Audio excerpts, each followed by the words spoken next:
yesterday there were a bunch of us standing around talking about the fact that we find ourselves aging, and that was something that was kind of a novel experience, because before I was in that generation that, you just are kind of oblivious and it doesn't seem to impact you. But it was funny to stand amongst some of my peers and hear us all commenting about the ways that we find that our bodies are aging. And I find that the older I get, the more health becomes important to me, and the foods that I eat are even more impactful on my health. Well, Russell, when I think of aging, health, and nutrition, I think of Dr. Austad. Our next speaker is Dr. Stephen Austad. He's been studying all aspects of the biology of aging for more than 25 years. He serves on the Scientific Advisory Board or Committee of all the major private foundations in the U.S. which fund biological aging research. Dr. Austad was a charter member of the NIH study section that evaluates cellular, molecular grant proposals. He's published more than 100 scientific papers on aging research, authored a best-selling trade book on the topic, which has been translated into 8 different languages, in addition to English, and regularly lectures on this topic both nationally and internationally. His research has won multiple awards, including the Gerontology Society of America's Robert W. Claymore Award for Excellence in Aging Research and the Irving S. Wright Award from the American Federation for Aging Research. Please help us welcome Dr. Austad.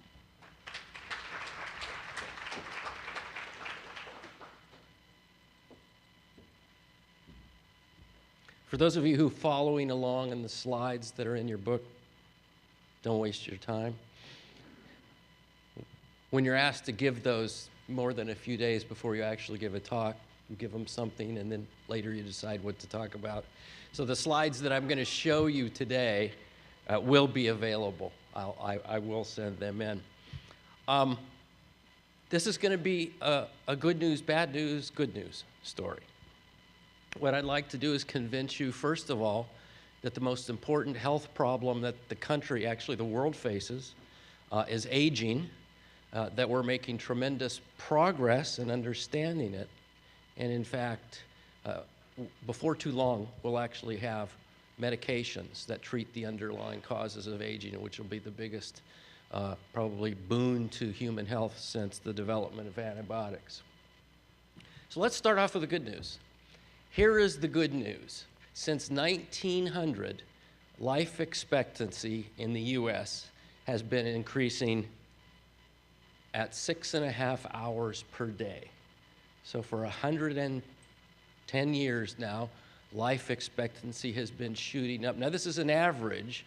This is not true throughout society. In fact, one of the unfortunate things is that life expectancy among the least privileged among us, the least educated, the poor, has actually been declining recently.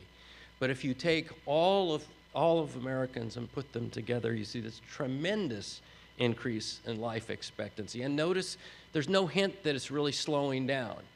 It looks like it's going to continue, and in fact, some people think that for people born today, they can expect to live 100 years on average.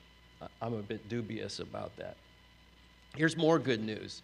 More good news is the medical profession is getting increasingly successful at keeping us from dying of all the major causes of death. So if you just look over this recent 10-year period, you can see that there's been a tremendous drop in all of the leading causes of death. Heart disease and stroke have fallen by more than 30% just in a 10-year period. And that's because people are more conscious of cholesterol. There are more cholesterol-lowering medications. There are antihypertensives. But it's not only those two. There's been a decrease in cancer. So that's all very, very, very good news. But to a certain extent, we've almost been a victim of our own medical success. Because as you can see in that same 10-year period, there's been a tremendous amount increase in the number of people occupying nursing homes and the number of people diagnosed with Alzheimer's disease. And if the present trend continues, where our life expectancy just continues to go up. But there are key issues of aging that we can't do anything about, that we're not successful, then what we're looking at is a world that's more and more populated by people with various health problems. So that's the aging research imperative. By going after one disease at a time, you will make people live somewhat longer, but what you're going to end up with is more dementia, depression, frailty, et cetera. List could be much longer. And of course, a topic today that's related to all of that is there would be massively increased healthcare costs. Something has to give. And my field of research is really geared towards trying to find those underlying causes that we can treat so that it will take all of the maladies of aging and delay them at the same time. And I'm going to talk about the history of one of these kinds of treatments today. Now, here's the way that the NIH currently spends its money. Here are 4 risk factors for heart disease. And they range from about increased risk of 40 to 80%, essentially. And the government spends a ton of money trying to get better ways to control these risk factors. If you put aging into the mix, that's what all those risk factors now look like. All those risk factors are trivial compared to the risk factor of aging. And I could go through this with disease after disease after disease. It looks pretty much the same. Let me just show you the Alzheimer's statistics. Now, Alzheimer's statistics, you'll notice one of the risk factors is sex. This doesn't mean that having sex is a risk factor for Alzheimer's disease. Calm down. What that means is being female is a risk factor for having Alzheimer's disease. It's the only one of the top 12 causes of aging that men aren't more vulnerable to. So there are the various risk factors. There's the genetic risk factor. The ApoE is a genetic risk factors. If you have two copies of a bad form of this, it increases your risk 5-fold of getting Alzheimer's disease. If you add aging into the mixture, those all disappear. They're there. They're just so small you can't see them above the line except for the ApoE. So understanding aging is essential to understanding what is happening with these diseases and ultimately learning how to treat these diseases. So we're going to be living longer. There's no question about that. That trend is continuing. The question is, are we going to live longer and healthier, or are we just going to live longer? And that's the key bet that we're making, and why I think that those of us studying the underlying biology of aging are really working at the forefront of something really, really important. Now, San Antonio, many of you probably don't know this, but in the aging research world, San Antonio is famous. It's one of the top 5 places in the world for aging research. And a lot of it had to do with the fact that in the 1970s, a group of people moved here, led by Dr. Edward Mazerow, to study what's known as dietary restriction. And that's what I'm going to talk about mostly for the rest of the day. And let me just explain to you what it is. We've known about this for a long time. It's an absolutely miraculous finding in laboratory rats and mice. And the question I'm going to ask throughout the rest of the talk is, how relevant is it to people? So this is Clive McKay, the person who discovered this in the 1930s. And here is the essence of it. So these are survival curves. And all this does is it just shows you the fraction of individuals that are alive at any age. And you can see it starts off with everybody alive, and it goes until everybody's dead. And it's just a quick and easy way to kind of keep track of how long things are living. If you look at where it says 50%, if you kind of imagine a dotted line across there, that kind of gives you life expectancy. So you can see from looking across at 50% that the ones that are restricted, and these are rats that are eating 40% less than the ones that are called controls. Everything else is the same. These are laboratory rats so we can control everything else. We've just allowed one group to eat all that it wanted, and we've reduced that amount by 40%. And what's happened is it's increased life expectancy by roughly 25%. Those circles at the bottom are ages at which the rats got tumors. And the filled circles are the ages at which the ones eating the full diet got the tumors. And the open circles are the ages at which the restricted animals got the tumors. And you can see that restriction delayed the tumors, and there are fewer tumors. So that's the major finding. That was, like I said, this was done in the 1930s. And what we've been doing since then is trying to understand the biology of this so that we could develop some sorts of pharmaceuticals that might mimic this thing in people. Now, there are other people in the field who think that what we really want to do is convince people to eat 40% less than what they'd like to do. And I'll talk a little bit about that. I mean, the feasibility of that, you can imagine right away, right? We've been, the public health announcements have been hounding you about the obesity epidemic for a long time with relatively little impact. Let me just show this. If you're a laboratory mouse, you can actually keep increasing life out to an incredible amount. So if you look at the, so there's about a 20% with life extension with 24% restriction of the diet. There's about double that with 45% restriction of the diet. There's even more. So this means these mice are eating 35% of the diet of the ones that are called AL or ad lib there, and they're still living longer. I asked the person who did this once, did you try more than 65% restriction? He says, yeah, we tried 66 and they all died. So these are, these animals are still alive, but they're really teetering on the edge of ill health. Now, if it was only longevity that this affected, it would kind of be interesting, but not really all that interesting. What's remarkable about dietary restriction, at least in these laboratory mice and rats, is that it seems to affect a lot of aspects of health. This just shows how much they run. The dark lines there are if you give them a running wheel, how much do they use the running wheel? What's the total amount of distance run? And you can see that by the time they're about 12 months old, they've stopped running pretty much entirely. The calorically restricted ones, the red circles there, you can see are still running at a time when all the others are dead. They're still running a kilometer a night or more. Now what they're running after, I have no idea. Probably food would be my guess. But in fact, this is an indicator of how healthy they have stayed. And this has an enormous effect. If you give a mouse a version of Alzheimer's disease by putting a bunch of human genes in it, and then you restrict its diet, it gets the Alzheimer's disease later. So this is really a remarkable, robust finding. And like I said, we've been trying for 75 years now to figure out how it works.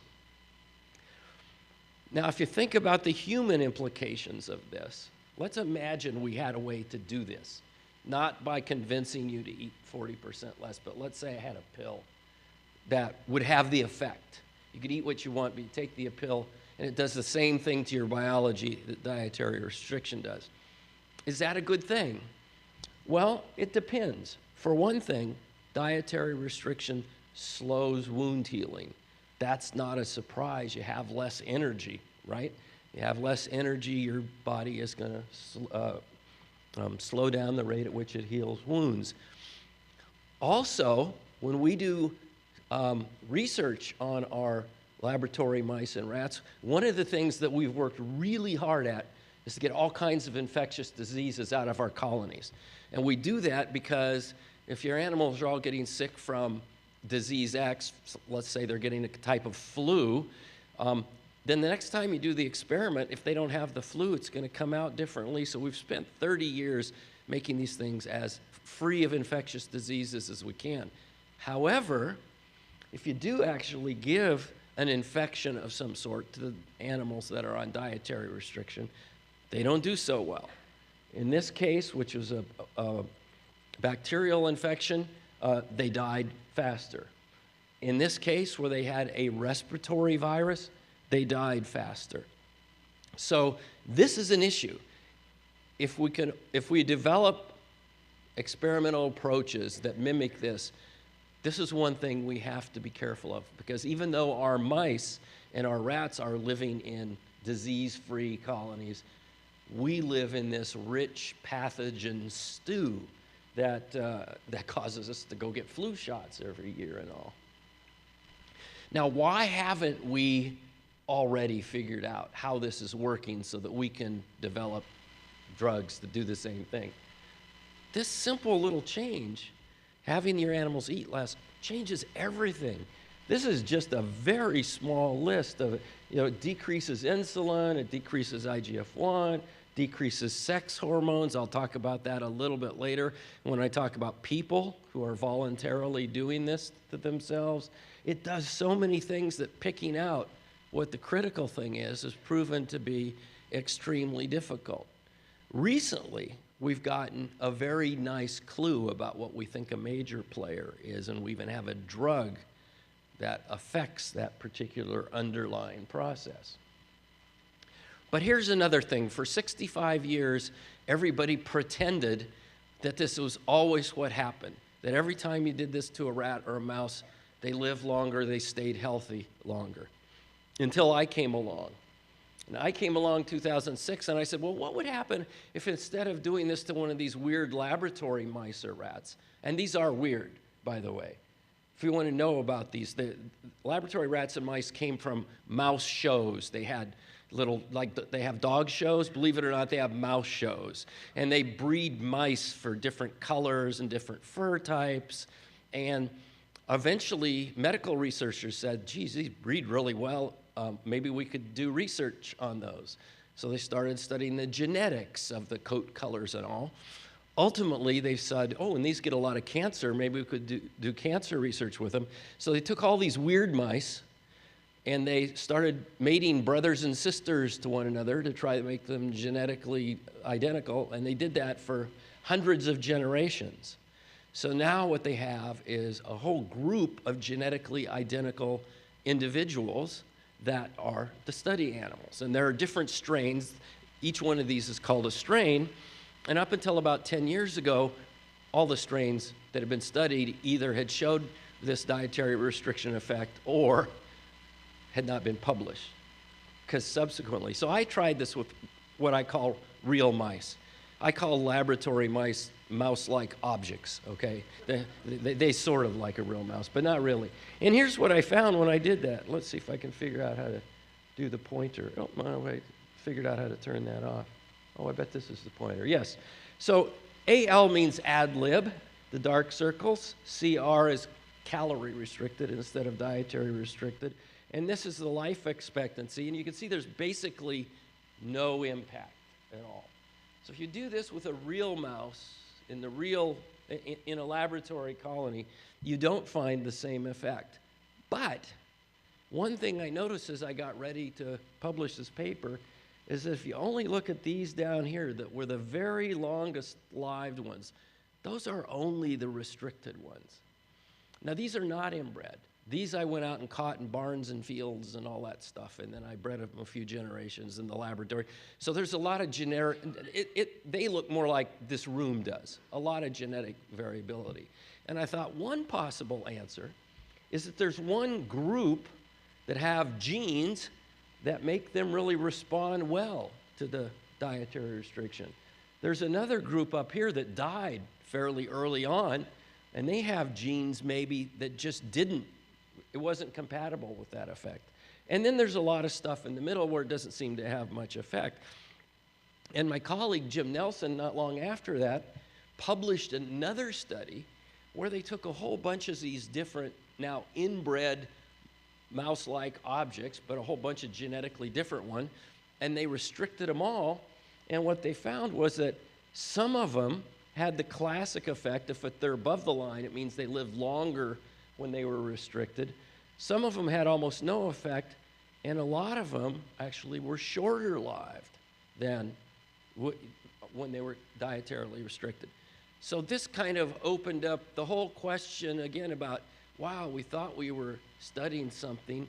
Maybe this is not as robust a finding as possible. The alternative, though, is that, wait a second, we have been unable to identify what the underlying process is that makes calorically restricted animals live longer. Maybe this is a clue. If we can figure out what the difference is in those that don't respond and those that do, that will help us focus in on the critical underlying bit of biology. So this is actually, I think, turned out to be good news, although not all my colleagues would agree with that. So that's all I'm going to talk about for the rodent stuff, and now we're going to move on to monkeys and then to people.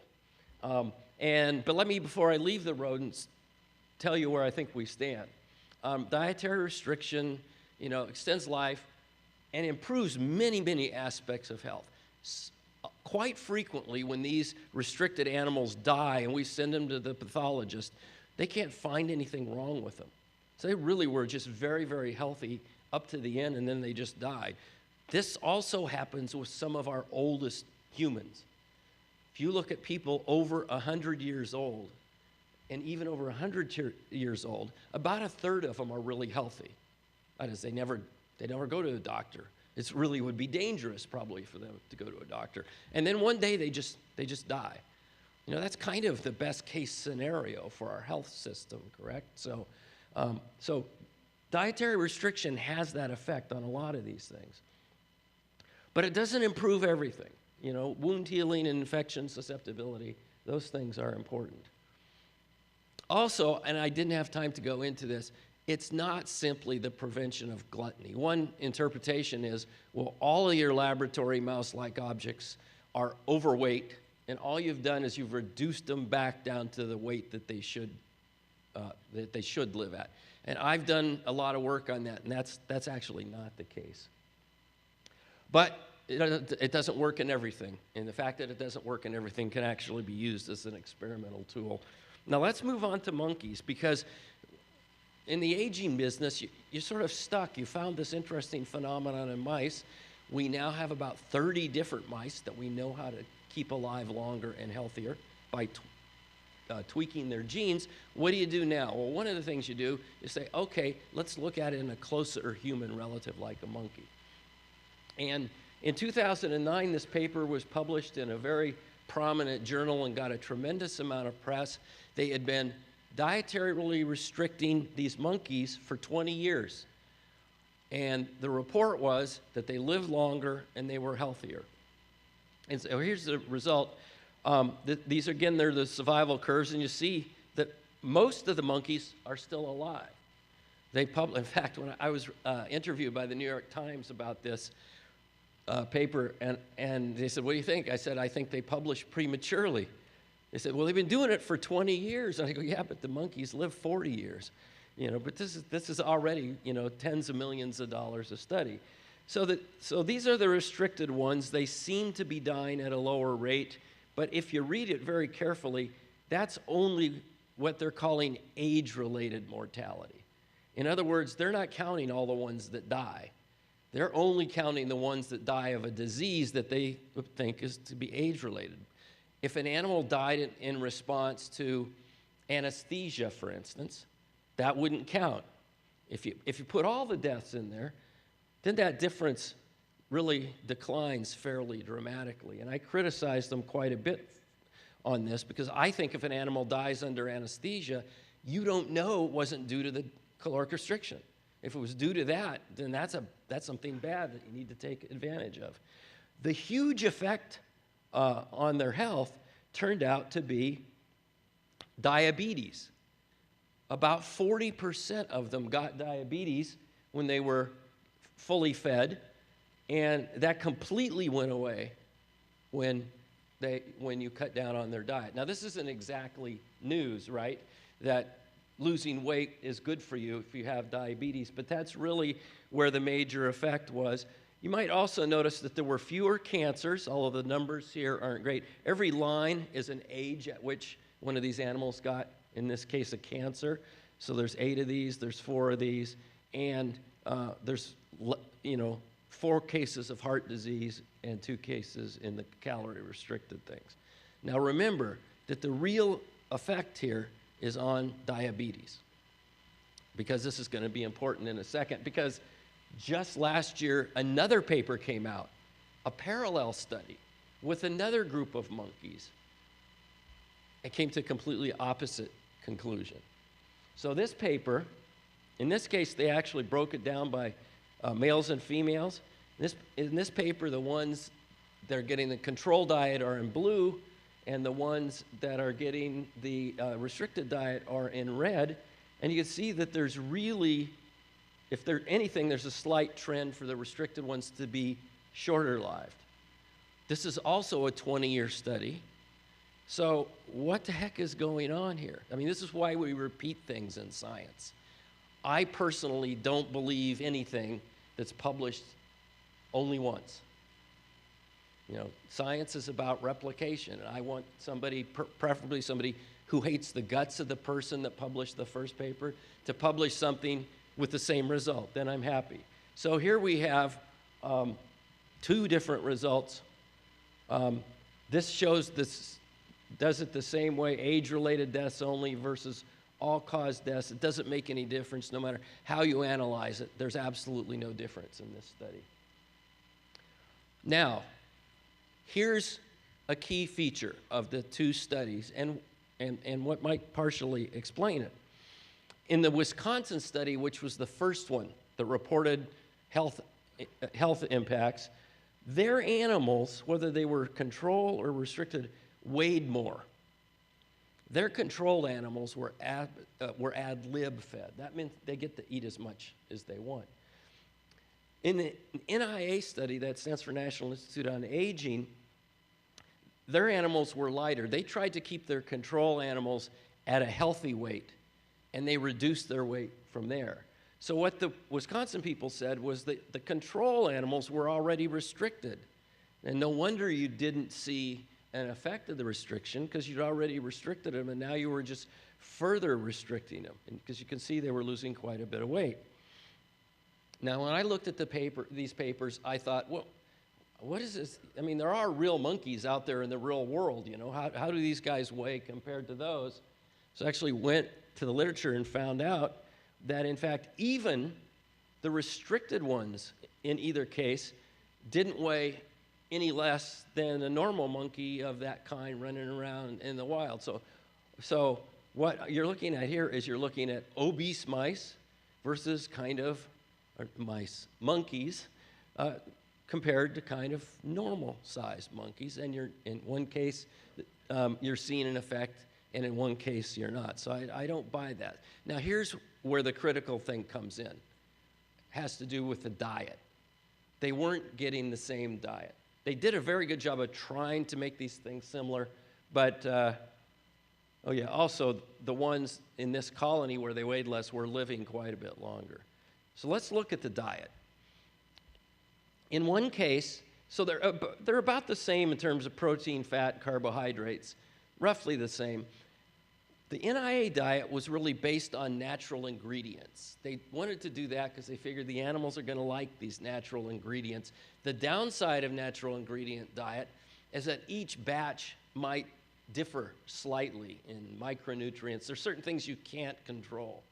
The Wisconsin group wanted to use purified ingredients only.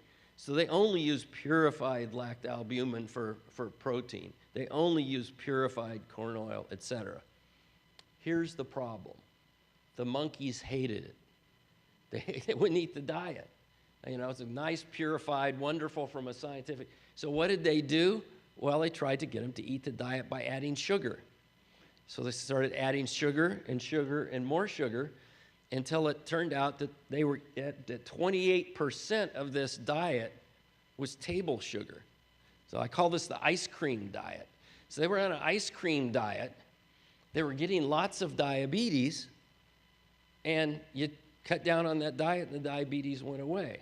So I thought that was a real oversight on their part. And if you compare the diseases in the two colonies, you can see, here's the ones I showed before where they're getting all this diabetes.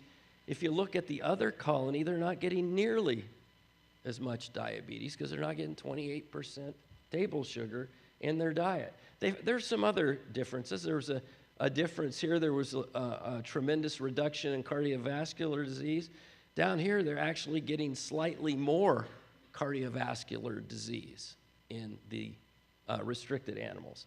So right now, after tens of millions of dollars and 20-some years of research, we have no idea whether dietary restriction is good for a monkey or bad for a monkey. Fortunately, there are human studies. So let me just finish up. DR may or may not lengthen monkey life. It appears to reduce cancer and diabetes. Neither of those particularly surprising. Impact on heart disease isn't clear. Obviously, dietary composition matters. And now let's move on to people. I felt I had to take my head off of that one picture. So there are a group of people that are out there restricting their own diets substantially because they've been convinced by the rodent literature that they're going to live longer and healthier by doing so. And then the National Institute on Aging is supporting several studies where they're experimentally testing this idea. And I'd like to talk about that right now. One of the things you don't know when you try to move this thing out of animals into people is restrict from what? You know, restrict from our average overweight American, restrict from there, or do you take a person that's already lean and restrict from there? It's just not easy to figure out how to do it. So let me just run through a quick little primer on BMI. Many of you probably know this, but for those of you who don't, I'm going to show some information that this will be important for. So it's body mass index. It's just basically your weight over your height squared. The World Health Organization has come up with some standards. So a BMI of less than 18.5 is called underweight. Between 18.5 and 25 essentially is called normal. Between 25 and 30 is called overweight. And over 30 is called obese. And then over 35 is called hyper obese. There's a bunch of others there. But that's just, and to give you a feel for what this is, the BMI that's on the borderline of being underweight would be a 6-foot man that weighed 136 pounds. One that's on the verge of being overweight would be a 6-foot man that weighed 184. And one that's on the verge of being obese would be a 6-foot man weighing 222 pounds. This is just to give you a rough idea. Now, this is not a perfect measure by any means. It doesn't account for muscularity. People that are really muscular are heavier. Like Kobe Bryant is overweight according to BMI. Okay, so there are some issues with BMI. But for looking at huge populations of people, you certainly learn something from it. Now, the question is, what's a healthy body weight, right? And there's been a lot of work done on this, and it turns out that you would expect that the World Health Organization would have picked that normal range to be the healthy body weight. Now, what you are supposed to pay attention to in this is, first of all, this is for different ages. This is for people under 60 and people in their 60s. And just pay attention to the squares. Everything else is immaterial. The squares will tell you what the rate of death is for people at that body weight, and it's all calculated against the normal body weight, right? So if you're underweight, you have an elevated risk of death compared to being in the normal range. If you're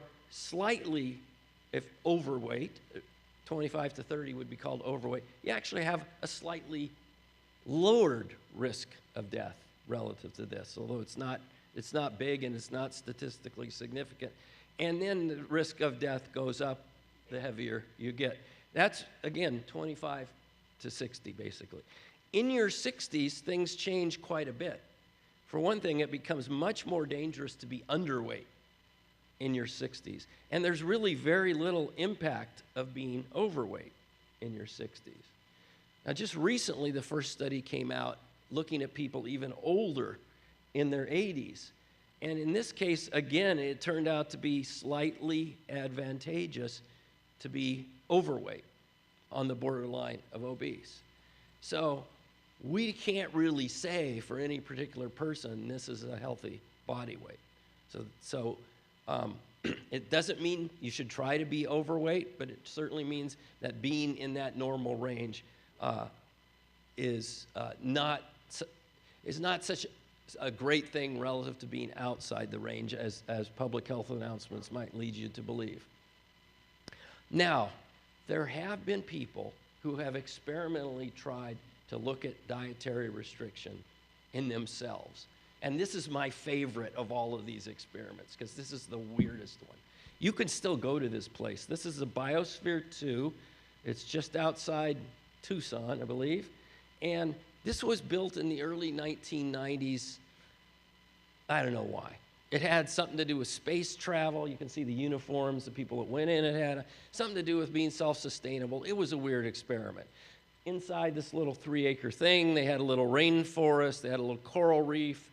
The thing about these people is that they were supposed to be completely self-sustaining, producing all their own food. They had animals in there. They planted crops. But, of course, they're almost all academics. So what do they know about growing food and all of this? So anyway, the idea was that they would spend 2 years in there, be completely self-sustaining, and come out healthy and sane. Now, here's the interesting thing. This guy right here, his name is Roy Walford, one of the more interesting characters ever in the field of research on aging, had been studying dietary restriction for 25 years. And he had been even restricting his own diet. He only ate every other day. He'd been doing that for a decade. So he went in as the doctor. You know, he was the BIOSPHERE doctor. Now, he'd never treated a patient. He had a medical degree, but he'd been working with mice his entire career. So we were making jokes about what would happen if somebody actually got sick. But something happened in there that was phenomenal from Roy's perspective, which is, it turns out these people were really crappy farmers. They couldn't grow enough food to feed themselves, and they're supposed to be self-sustaining. So he thought, oh, great. Hey, everybody, will put them on calorie restriction for 2 years, and we'll see what it does to their health. So the diet they ended up eating was closer to 1,750 calories a day for most of the time they were in there. And it was a really good diet. I mean, they'd put in all the right stuff. It was really a very, very nice diet. But they were doing a lot of physical work and eating a relatively small amount. So here's what happened. This is just 4 of it. This is sort of their body mass index. You can see when they went in, right here against this axis is that's before they went into the biosphere. They had a body mass index of around 23, right in the middle of normal. You can see that their systolic blood pressure was really very good. It was, 109. They had good low insulin, or actually they didn't do insulin before they went in. And I can't quite see what that is. Oh, glucose, blood glucose. Their blood glucose was fine.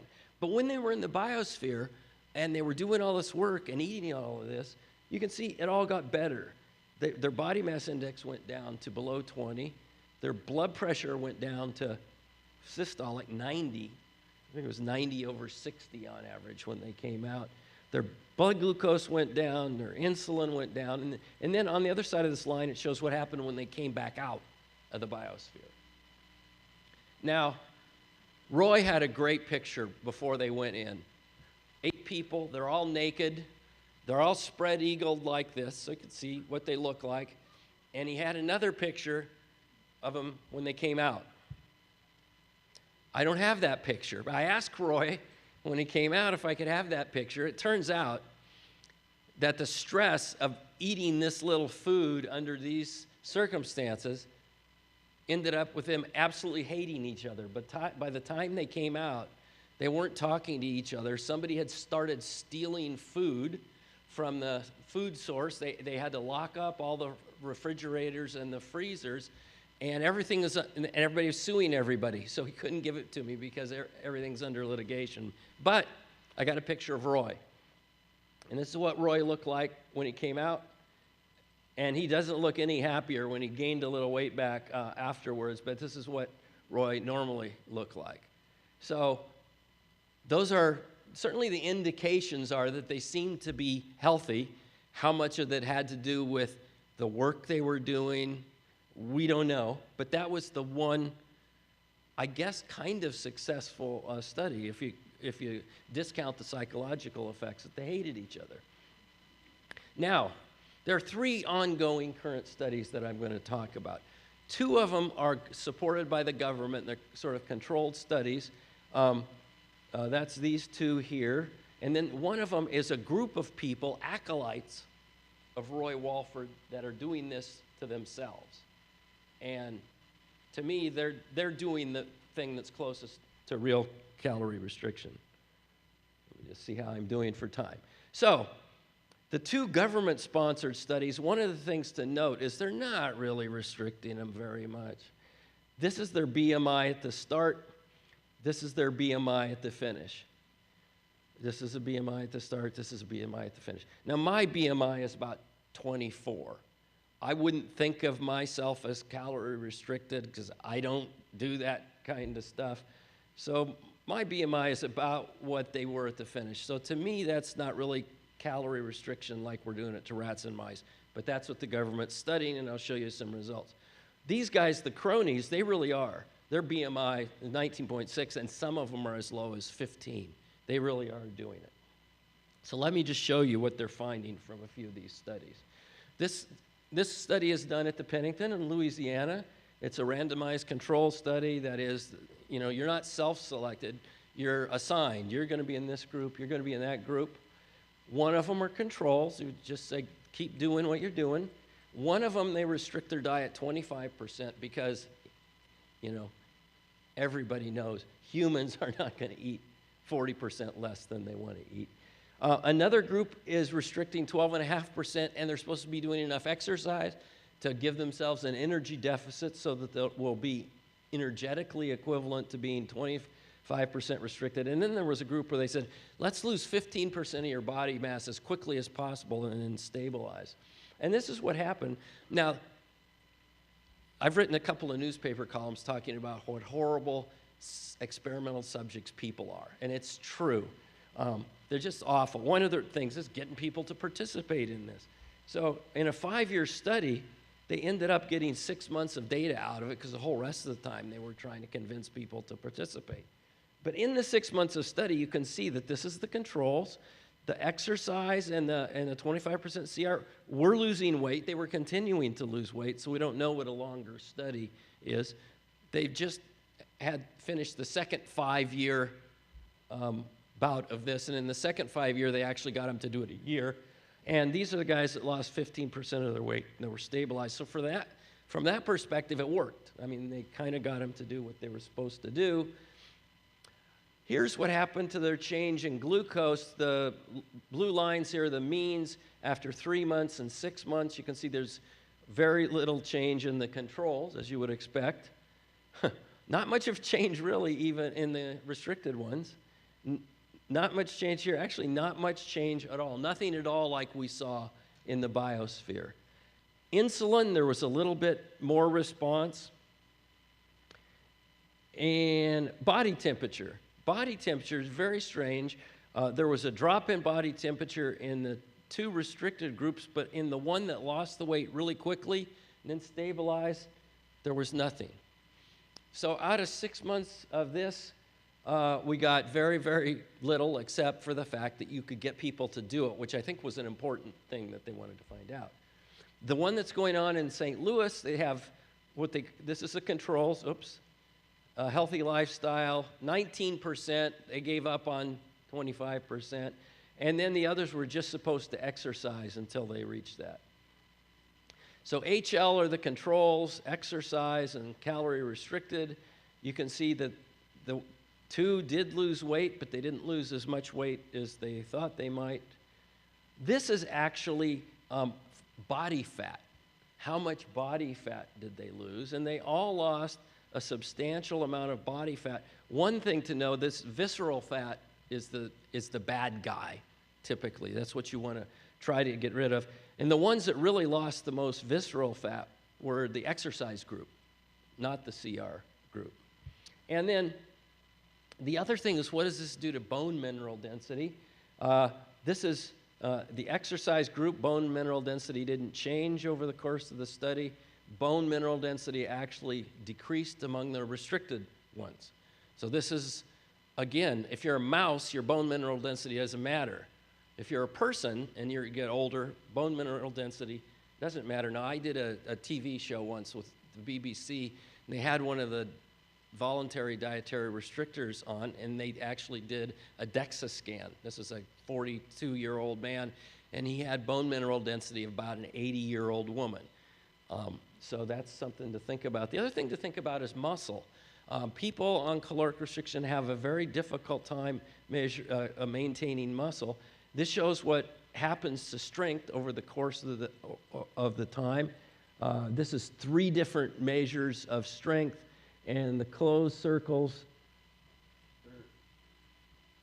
I can't really see which, I can tell from the results. The open ones are restricted, the closed ones are exercise, and you can see that the restricted ones lost strength, the ones that were exercising gained strength.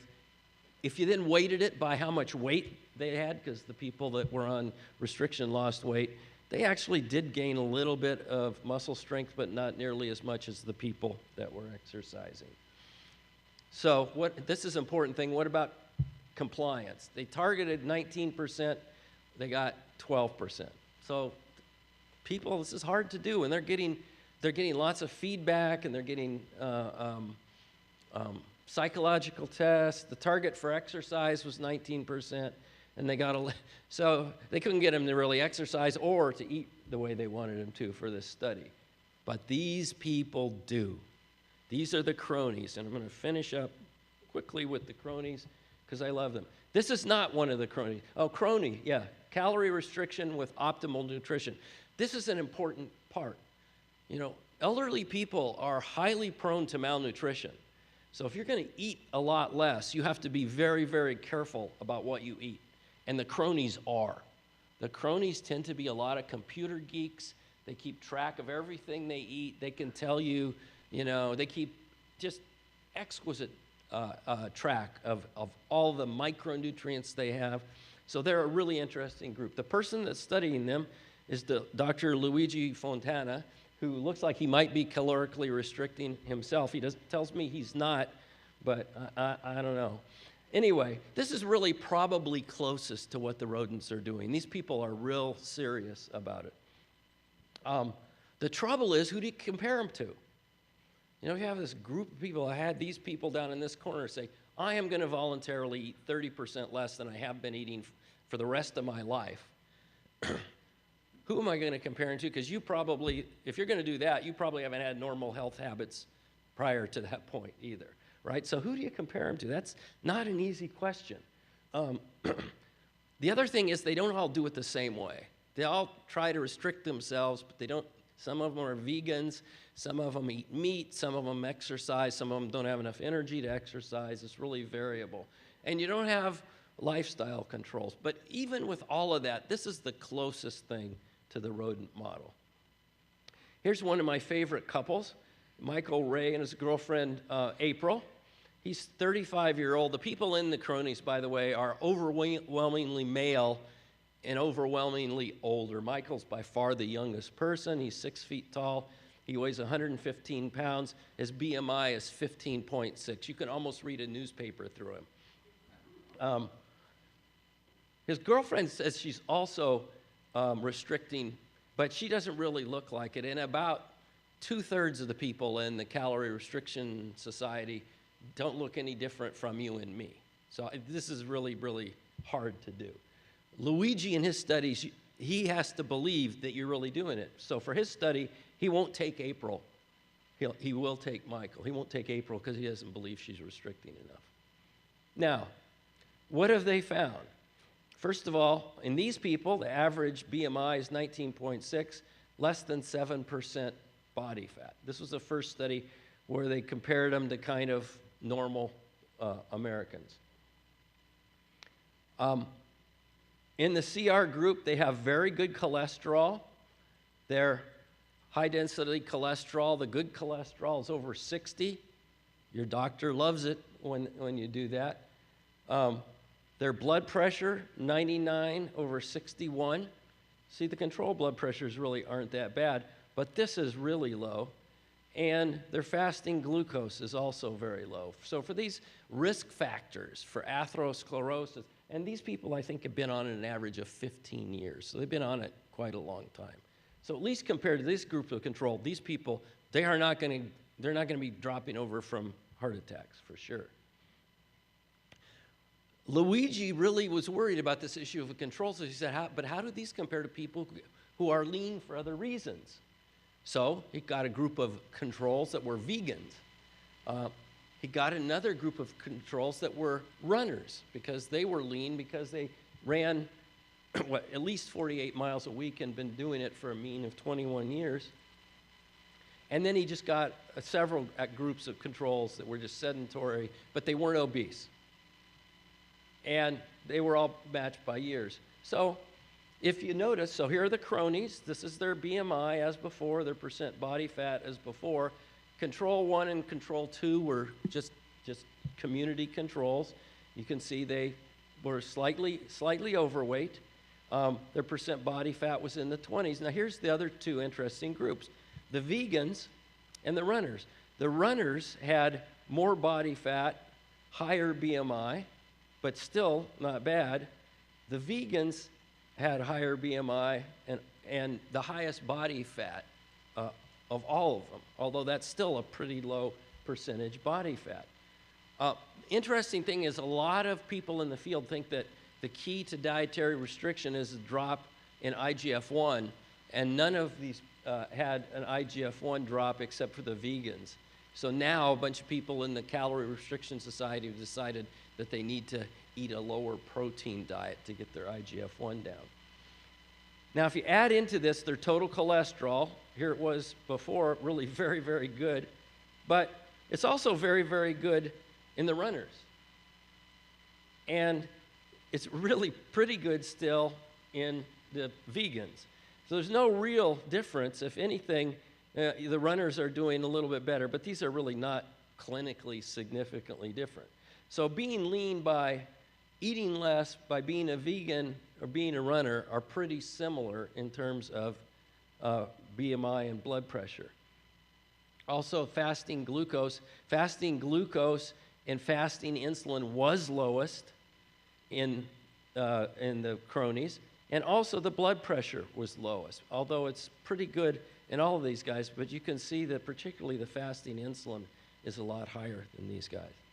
So that's kind of the state of the art of human dietary restriction. Kind of interesting results. It's going to be interesting to follow the cronies outside. Now that one guy, Michael, I have to tell you a little bit more about Michael because I love him. He's great. The first time I got invited to the Calorie Restriction Society meeting, they said, "Are you coming to the banquet?" So I said, "Oh yeah, I wouldn't miss the banquet for the world, believe me." You know, so I went to the banquet, and you know, it was a big pile of leaves, and you know, 0-calorie dressing on it. And I thought I would give Michael a little bit of grief because he had a really big pile of leaves. And I said, "You're not really going to eat all that for dinner, are you?" And I swear to you, he had a little handbag there. He pulled out of his handbag a laboratory balance and weighed the pile of leaves that he had, and then got on his calculator and did some calculations, and he said, 637 calories. Yes, I'm going to eat it. So that's what he did. So let me just conclude here. There's some similarities and some differences with humans, the rodents and the monkey studies. There are some clear benefits. You know, even if you don't exercise, and most of those people don't exercise, your cardiovascular risk factors and your diabetic risk factors look absolutely great if you do what they do. On the other hand, you get most of the same benefits by other things like exercise and having a vegan diet. So there are other ways to achieve, you know, similar health results. And there are some clear side effects for the cronies. They have low bone mineral density, lower body strength, infectious diseases I don't know about. They say they never get infectious diseases like flu. And I tend to believe them, because these are people that are fanatically attentive to their health. So I think they probably all keep diaries. So maybe that isn't a problem. I guess the last thing that I want to mention about these people has to do with sex. I have to say it, but and our rats and our mice, they lose libido when you put them on caloric restriction. Now, the same guy that I was on the BBC show with, that they measured the bone mineral density with, they measured his serum testosterone. Or rather, they tried to measure his serum testosterone. They couldn't find any serum testosterone. So I asked Michael, in the presence of his girlfriend, Heather, you know, what does this do to sort of libido? And Heather got really, really angry at me, and she said, just because Michael doesn't want to jump my bones every day doesn't mean da-da. So I'll leave it there. Enjoy lunch, and thanks for your attention.